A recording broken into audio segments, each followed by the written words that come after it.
그러니까 결국 리듬을 이렇게 국악기로 가져가시니까, 그러니까 그 네네. 어떤 음악의 구조가 거기서 결정이 나는 거잖아요. 네네네. 이 질감과 구조가 결정이 나는데, 그렇게 가져가시니까 이게 분명히 힙합 사운드가 결합되어 있는데 들리는 거 너무 한국적으로 들리는 거예요, 제 귀에. 예. 그게 핵심인 것 같습니다. 오늘 정말 저는 아주 좋은 공부를 하는 것 같아요. 아, 네네. 너무 송구스럽습니다. 감사합니다. 제가 사실은요, 정현 작곡가님, 땡땡 고등학교 나왔어요. 맞아. 그래서 한참 이제 공부를 그때 뭐 길진 않았지만 그래도 좀 공부를 해서 알긴 아는데 저는 그 이후로도 그래서 국악이라든가 국악의 리듬이라든가 이런 것을 접목한 작품에 굉장히 관심이 많아요. 어, 그것들을 면밀하게 보려고 노력을 하고 있고 그런데 제가 그 정현 씨 작품을 보면서 지금 계속 두 분께서 얘기를 해주시는 부분하고 이제 상충하는 부분들도 있는 것 같은데, 저는, 비트나 리듬이 아까 말씀 주신 대로 그 일반적이지 않은 남다른 악기 구성 같은 것들을 통해서 그 좀 신선함을 만들어내고 있다고 생각을 하거든요. 근데 그것도 클래식 악기도 포함이 되겠지만, 근데 그 비트라는 것이 어떻게 보면 힙합인데 왜 그게 그 비트가 우리는 한국적으로 느껴지는 것일까? 이 부분에 대해서 많은 생각을 했었어요. 그래서 제가 결론을 내린 건, 아, 이건 흥이다. 원래, 예. 어, 중요하다고 생각해요. 왜냐하면 한국에서 그러니까 정악 말고, 정악은 잘 모르시는 분들 위해서 조금 설명을 드리면, 이렇게 왕이 앉아 있고, 그 앞에서 이렇게 아, 모든 음악을 절제를 해서 모든 음악을 만들거든요. 그게 이제 막 어떤 욕망이나 이런 것들, 뭐, 마음대로 막 움직이는 자유로움들이 드러났을 때는 그것이 경스럽다라고 얘기를 하기 때문에 보통 정악이나 국가에서 쓰는 음악들은 잘 아시겠지만 일부 같은 데 나오는 음악이나 뭐 이런 거 보면은 굉장히 정제가 돼 있고 이렇게 눌려져 있거든요. 근데 이제 우리 일반적인 그때 이제 조선시대를 비유하자면 조선시대 일반 백성들이 듣는 음악은 다 흥이거든요. 그래서 어떤 때 왜 그 판소리를 막 듣는데 그 판소리의 어떤 비트와 리듬이 결국은 R&B 블루스의 리듬도 겹치는 부분이 있는 것 같다는 생각이 드는 때가 있습니다. 그리고 그들이 막 그렇게 소울로 부르는 그 흥은 뭐 여러 가지로 해석할 수는 있겠지만 거기서 나오는 어떤 그 리듬이나 이런 것들을 즐기는 것이 거기에서 어떤 엑기스들이 결국에는 한국 음악에도 다 들어있다라고 저는 생각하거든요.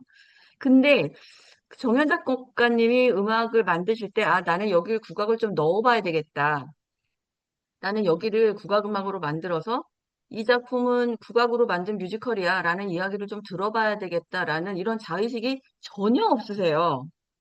저는 그게 너무 좋은 거예요. 그래서 본인이 그 만들고 싶은 여러 가지 그 요소들을 조합을 해서 정현 작곡가님과 그 주변에 있는 많은 사람들이, 그러니까 작가님도 포함이 되겠지만 이게 좋을 것 같아 라고 생각하는 그 감각의 기저에는 이 작품이 갖고 가는 주제나 이런 것도 있겠지만 결국은 흥이라는 거죠. 그 한국 사람들이 누구나 공감할 수 있는 그 에너지와 흥이 그 안에 내재되어 있는 상태에서 그것들을 가지고 저는 힙합이나 이런 것들을 끌어와서 저희 그 K화 시켰다고 생각해요. 그래서 저는 이게 너무 개운하고 너무 보면은 흥도 예. 동시에 나면서 우리 거 같은 생각이 들면서도 사실은 보면은 굉장히 그 낯선 것들이 막 들어와 있는 그게 저는 매력이라고 생각합니다. 너무 영광입니다. 이렇게. 그리고 말씀해 주신 것 중에 그 정학에 대한 설명해 주셨는데, 근데 사실 진짜 아무에게도 알리지 않은 저만의 좀 디테일이 딱 그 부분이 좀 있거든요.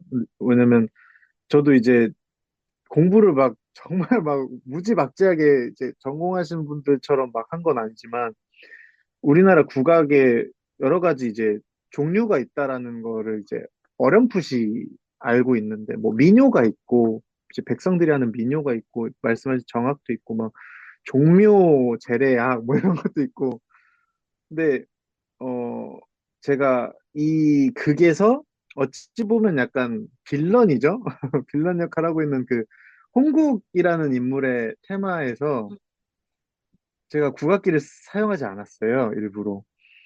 그 말은 반대로 오로지 백성들, 이제 주인공들을 포함한 백성들에게 그들의 흥과 그들의 한을 표현하는 용도로만 국악기를 사용을 했습니다. 그 어, 나름의 디테일은 사실 좀 이왕 하는 거 다 해야지, 뭐 국악을 알려야지, 뭐 뭘 한 거냐 할 수도 있는데 그냥 그때 당시에는 이렇게 생각했던 것 같아요.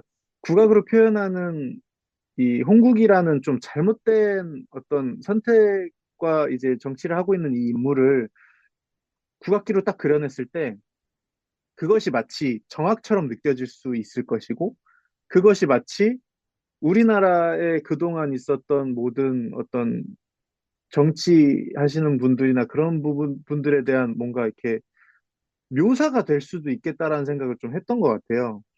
그래서 오히려 너무 어둡거나 나쁘게 표현하기보다는 조금 재치 있게 표현하고 싶어서 오히려 레퍼런스를 그 오페라 카르멘에서 가져왔어요. 하바네라라는 곡을 제가 음악 공부하면서 되게 좋아했었는데 그게 약간 장난스러우면서도 묘하게 그 선율적인 반음 진행이 너무 매혹적인 거예요. 그래서 홍국의 테마를 만들 때 다른 넘버들과 좀 다르게 스케일도 좀 다르게 쓰고 아예 테마 자체를 조금 약간 이국적으로 조금 설정을 했던 것 같아요. 어떻게 보면 약간 제가 지금은 왜 그런 생각을 했는지 잘 기억이 안 나는데 그때 당시에는 홍국이라는 인물에게는 국악기를 넣지 말아보자 약간 이 생각을 했던 것 같아요.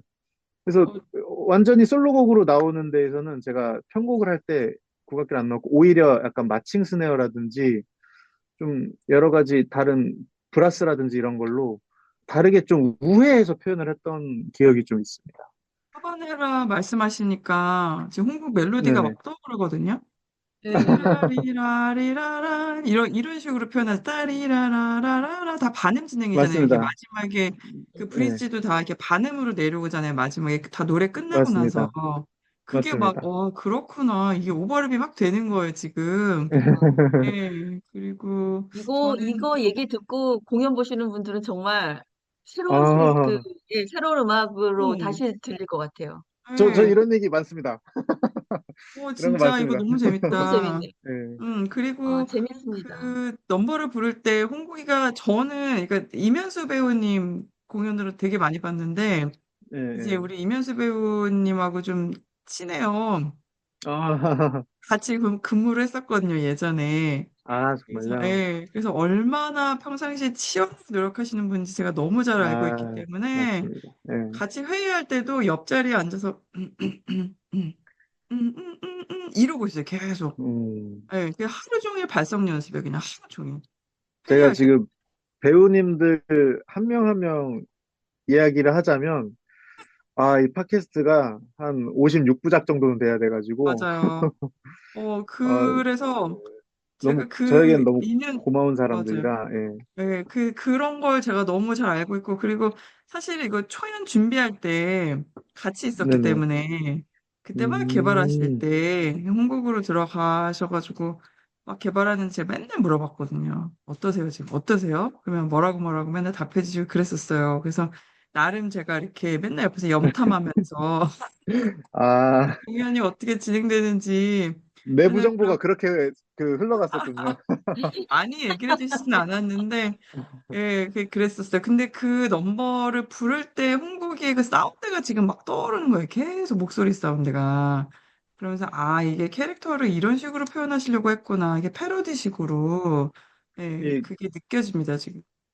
제가 그 학교에서 공부하면서 얻었던 지식 중에 가장 좋았던 게 방금 패러디라고 말씀하셨는데 비슷한 개념을 이제 패스티시라는 개념을 제가 그죠? 배웠었거든요. 음, 그래서 저는 어쩌다 보니까 캐릭터성을 부여하는 데 있어서 약간 거의 이제는 거의 무조건 패스티시 사용을 하게 되는 것 같아요. 그러니까 특정 인물의 캐릭터성이나 성격이나 상황이나 이런 것들을 묘사하기 위해서 제가 사실 클래식 공부하신 분들처럼 선율이나 화성을 그렇게 정말 멋지게 하는 능력은 좀 적은데 대신 음악의 장르에서 느껴지는 그 정서랑 감각 같은 거는 되게 좋거든요. 정서를 느끼는 감각은 좋거든요. 그래서 이 캐릭터를 표현하는데 뭐가 좋을까 하다가 어, 요 장르의 요런 스타일을 조금 차용해서 가져와 보면 어떨까? 마치 이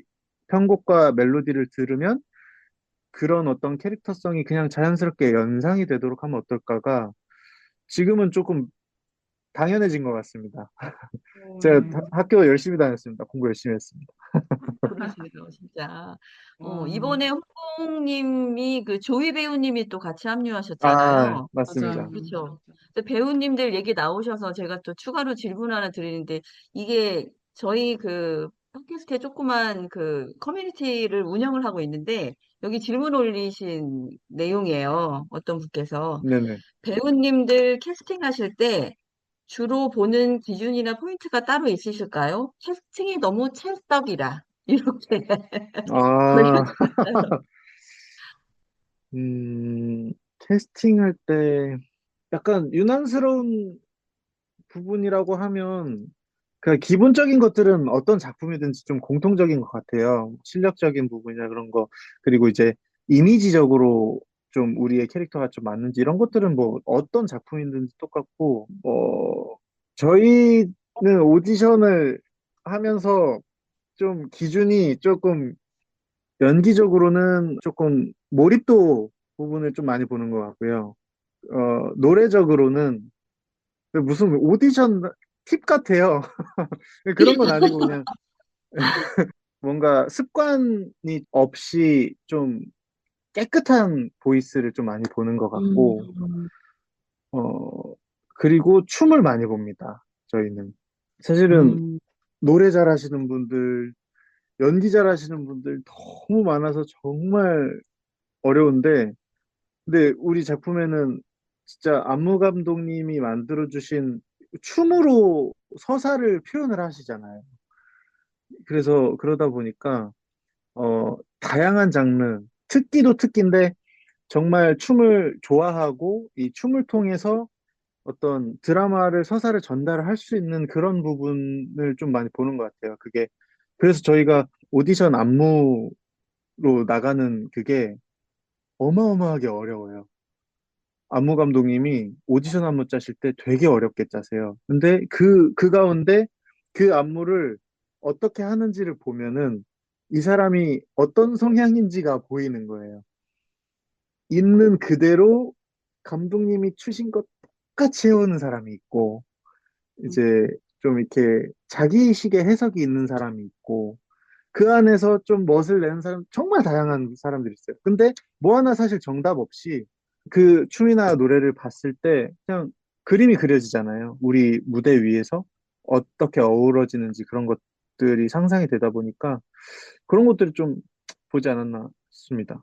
근데 사실은 이게 네네. 이제 작곡가님이시라서 노래를 그 보이스 칼라라든가 뭐 이렇게 어떤 키라든가 네네. 그거는 또 기본적으로 또 보시는 거잖아요. 아, 그렇죠, 그렇죠. 예. 근데 기본적인 것들은 거기다가 다 보죠. 네. 안무도 또 이게 또 고난이도인 거야. 그런데 이번에 또 맞습니다. 어마어마하게 오디션에 지원을 했다고 하더라고, 수천 명이. 근데 좀 많이 와주셔서 너무 감사하고 쉽지 않은 시간이었습니다.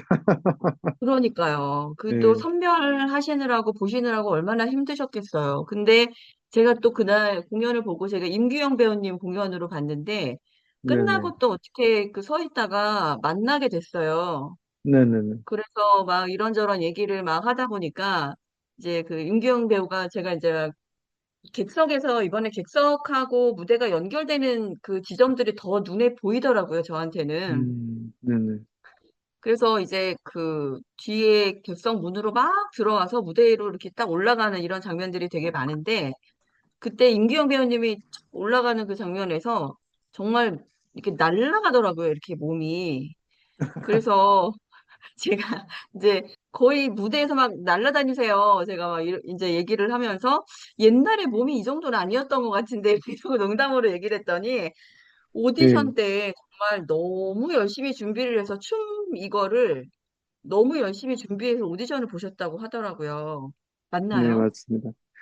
아, 규영 배우 이야기를 하자면은, 어, 정말 너무 고마운 사람 중에 한 명인데, 사실 오디션 때 저희 연출님이 되게 놀라셨어요.